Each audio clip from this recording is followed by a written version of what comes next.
monumental miscellanea, and funerary paraphernalia. It's Archaeodeath. Thank you very much. My name is Dave McGlade, Chairman of the Offa Dyke Association. Okay, so I've got 25 minutes to give you an introduction to the Offa Dyke Association. And quickie, hands up, how many of you have heard of the Offa Dyke Association before? Oh, nearly up. So I'll do a different talk then, okay. Okay.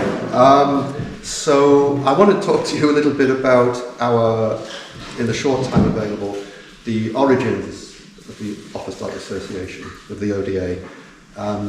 Its aims and objectives in 1969, and compare it with its aims and objectives today. I want to talk about the part that the ODA played in the 60s in contributing to the awful decision to place the footpath, the National Trail, on the scheduled monument, sometimes on the crest of the monument. That was an awful, awful decision to make. And I'm going to talk a little bit about compare Offa Dyke and Offa Dyke Path, the 50% of the monument that is coincident with the National Trail. Compare that, the management of that trail, with Hadrian's Wall Path, which is my background and my experience, where I spent 20-something years on Hadrian's Wall. So you're going to get a talk about Hadrian's Wall as well, and maybe a little bit of Avery. So we'll kick off then. Thank you. So there's their lead-in slide to Hadrian's Wall, and you'll see more of that later. I'll set the bar high. Hadrian's Wall Path, Hadrian's Wall World Heritage Site, as a package, is the gold standard. It's a benchmark, I think, in heritage access management. All of the forts and museums, and of course the National Trail. I'm not just saying that because that's where I spent most of my career, but it just is. There's a lot of dedicated people who over many years have worked out management systems that work. And it's not, Offa Dyke is a long way behind the standard that Hadrian's Wall has set. Okay. But what are we? Here's another picture of the Dyke.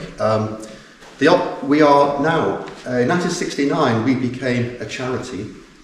In 2023, last year, we closed the old charity. We created a new one, and it's called a Charitable Incorporated Organisation. It's really, really important to understand the difference.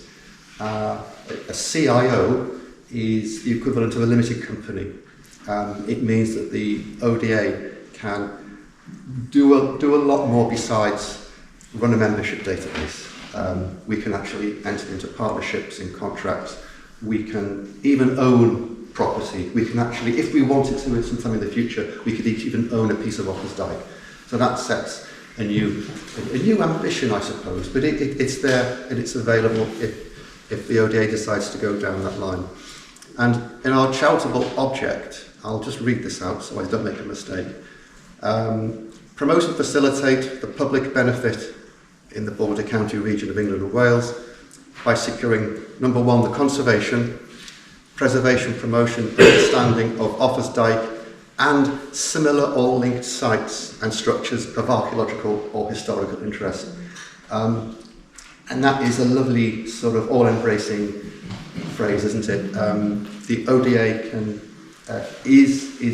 has embraced Offa Dyke, and it has the legally we can discuss and become involved with the conservation or any research, what have you, of anything that basically takes our interest, which is a jolly good thing to know. So. And very, very briefly, the ODA became a charity in 1969, but its origins go back to the late 1950s by a chap, Frank Noble, who was the ODA's founder. Frank Noble, archaeologist and Knighton historian, school teacher. He led the WEA holidays, staying in youth hostels in the 1950s. And just by chance, a group of his students came together and they all shared, they didn't realise it at the time, but Frank persuaded them, he cajoled them. He directed them towards Offa Dyke. And And they became, that group of people there in 1958 became our founding members, including Cathy and Kearney Kay, whose very, very generous legacies have enabled us to develop our Offa's Dyke Heritage Visitor Centre. And just a wee look at the visitor centre today. The ODA for many years was in the old youth hostel next door, and the youth hostel was a Victorian school before that. We had to get out of there, and the Kay legacy enabled us to contribute towards the cost of building the Offa's Dyke Centre. We have connections with the Fox family. Cyril Fox survey of the Dyke in the 20s and 30s, correct me if I'm wrong, Howard, 20s and 30s, publication of his volume in 1955. His son, Charles Fox, donated his father's field compass, which he used during his survey in the 20s and 30s, donated the field compass in the bottom right there to the ODA. So the field compass, it's currently on loan from the ODA to the University of Cambridge until September. But we're very, very, very proud indeed to have that object in our small centre. I mentioned a moment ago that in 1969, the decision was made to put the Frank Noble, the Offa's Dyke Association, put it that way, was inconsolable, really. The Offa's Dyke Path National Trail had been approved by the government in 1955, and by the mid-60s there had been no sign of the implementation on the ground. So we actually have a letter from, I'm ahead of myself, let's go to the next slide. We have a letter in our archive from the Welsh Office. The Welsh Office was mindful of the public's concern about the delay in implementing the trail. It seems advisable that the path should follow the top of the Dyke bank. And of course, that gave the green light to hurry the implementation up. And it did. It took only 2 years to implement the path on the ground. 2 years from that letter to 1971. And of course, it was a decision that we all lived to regret. Well, it wasn't my decision. And just to, it was a very, very popular day in 1971 when John Hunt, of course, who had led the Everest expedition, was a local man tonight, and he opened the trail with the army, saluting him with the sword. Very, very formal in those days. And let's fast track 50 years, because I like to get these things out of the way. In 2021, the Offa's Dyke Path celebrated its 50th anniversary. So that's out of the way. In my opinion, anniversaries like this just soak up energy for months and months and months, and they take your eye off the ball. So let's go back to thinking about the decision to put the path on the crest of the monument. Of course, in the 60s and really today, very few people pay regard to the effect of this. This is the map of Wales and the borders is blue, and this is data published by the Environment Agency and NRW, and it's a measure of how wet the ground is. And the bluer the map, the wetter the ground. And in February and April 2018, it was a wet spring, like this spring has been. The map doesn't go to the lighter colours. Yellow is, I'm a bit colourblind, so yellow or nearly white is an ideal scenario. No, the redder. I am colourblind. The redder the map, the squares, the drier the ground. Saturated soils and people and livestock don't mix, do they, on scheduled monuments? And this is absolutely very, very, very typical scenario. This is somewhere in South Shropshire near Newcastle on Clun. I or Ellen Upson could take you to many, many sites like this. The style has actually been moved about 3 fence panels to the right. We actually paid for the style to be moved to the right onto more level ground. And it's now a gate and not a style.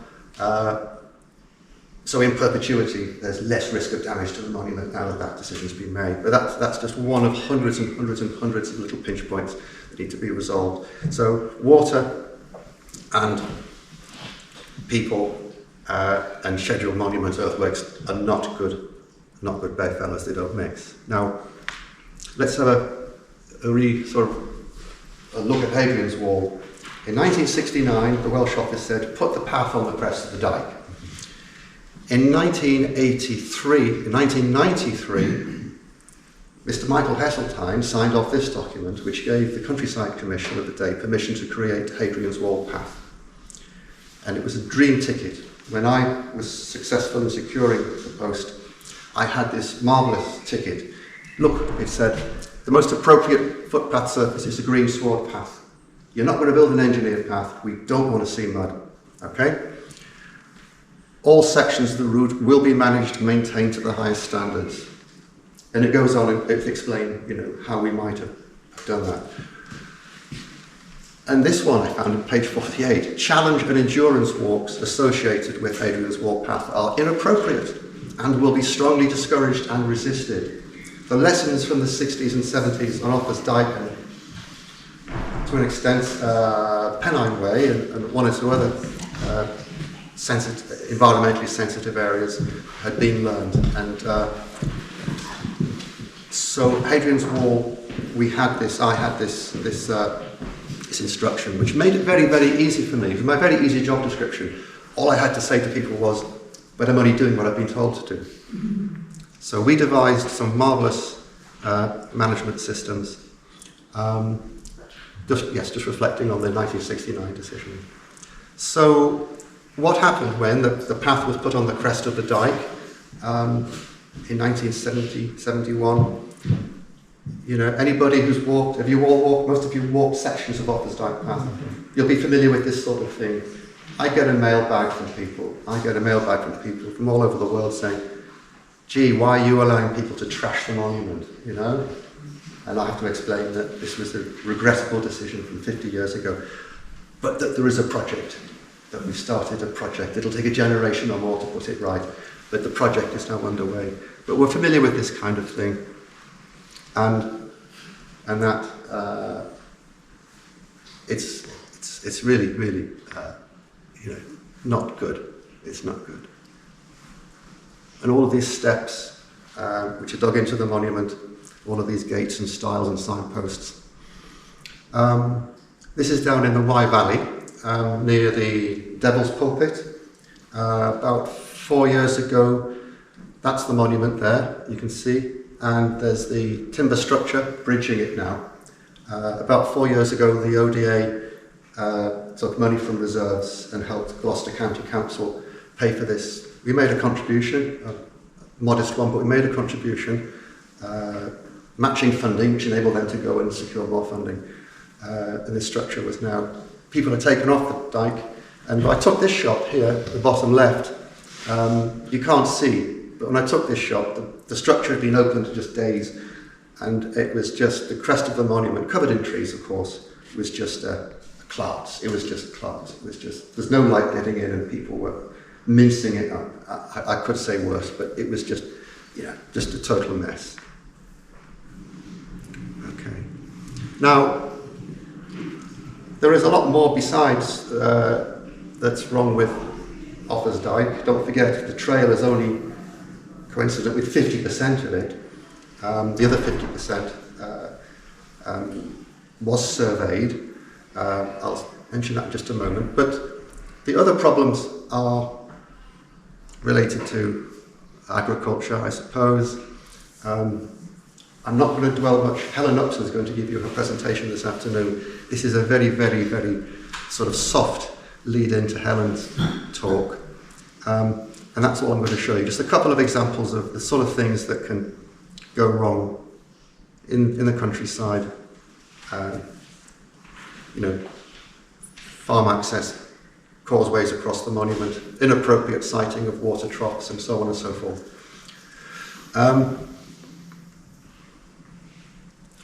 So what's happening on Hadrian's Wall?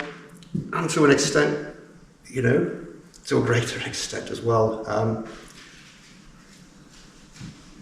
Avebury and Stonehenge. Well, the answer is people are doing things.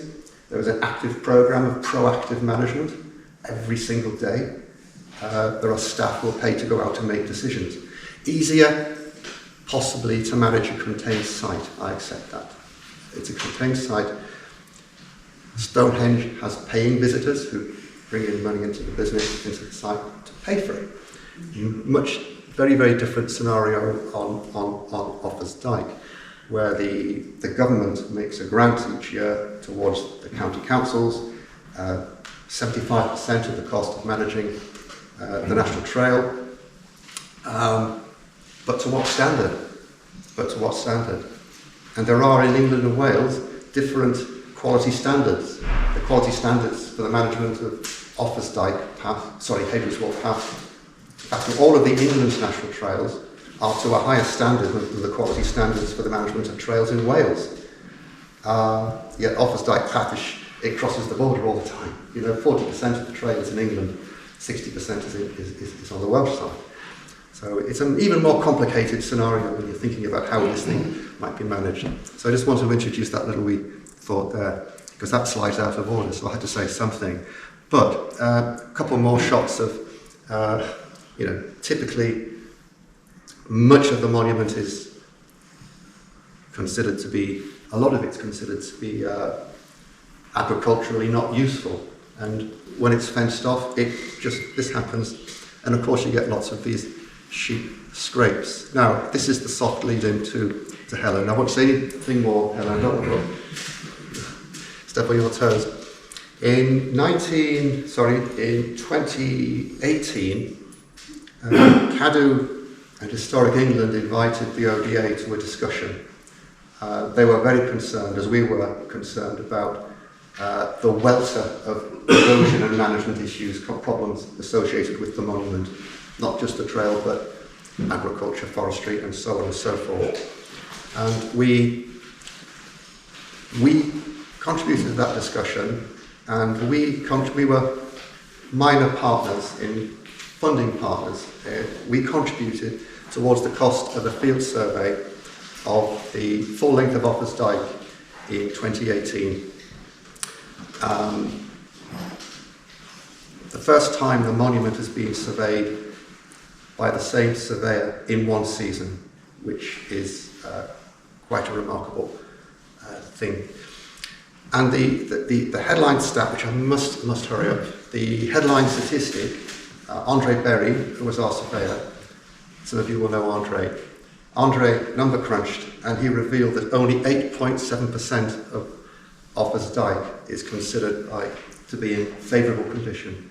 That's 91% is in poor condition. 5 minutes. Thank you, Helen. There's a nice pie chart for you. It says much the same thing. It's sort of a very, very, it just shook us to the core. We weren't expecting the figure to be as serious as it is. But the good news, and this is really my lead into Helen, to the eternal sort of credit, CADU Historic England sourced funding to award a 3-year project.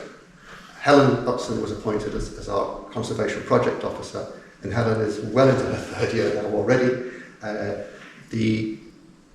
And Helen will then really, I might as well wind up at that point. Helen will talk to you about her project. So that's a brief introduction to the ODA. What do we want to do? Taking us forward. We were complicit in this awful decision to put the path on the Dyke.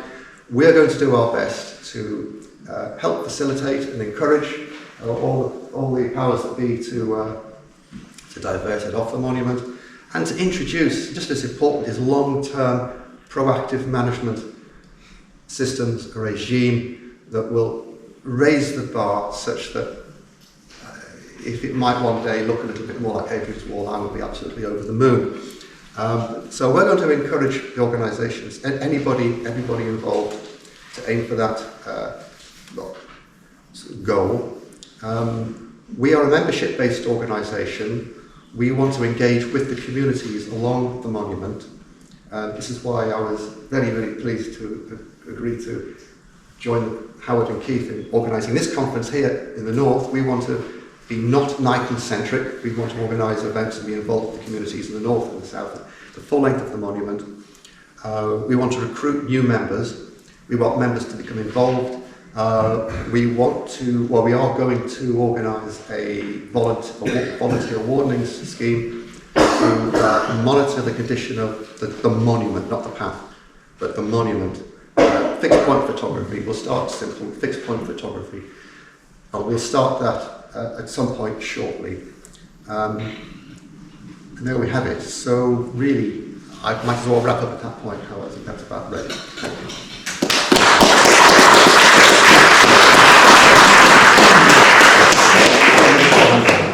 If you've enjoyed this Archaeodeath video, why not check out the Archaeodeath blog at howardwilliamsblog.wordpress.com.